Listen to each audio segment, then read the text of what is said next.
What is a PSA? A PSA is a public service announcement. That's something like don't bully, don't text and drive, don't litter, breast cancer awareness, stuff like that. It's a social kind of cause, a cause where you're trying to get people to affect a positive change, to fix a behavior or something. It could be pro-environment. We're going to do something kind of school related, all right? So you're going to make a public service announcement about something school related. Be kind, anti-bullying, anti-littering, don't pick on freshmen, something like that. And we're going to do it in the style of a comic book, like you can see in the next couple examples I'm going to show you. So we're going to have a little bit of fun. We're going to take some pictures, right? So I'm going to teach you how to take good pictures really quick about composition, fill in the frame, making sure your subjects, as you can see here, right, are big, right? Big part of the frame, right? We got to figure out how to do that. Then we're going to go into Photoshop, and you're going to do really quick, because we don't have much time left in the semester, but really quick, we're going to do some filters.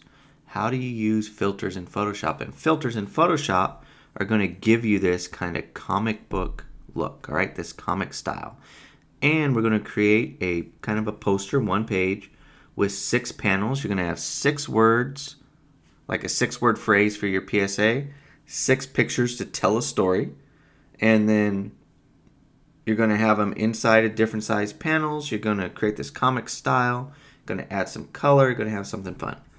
So here's one example, right, a anti-bullying one. And you can see there's 4 panels in these examples. Ours are going to have 6.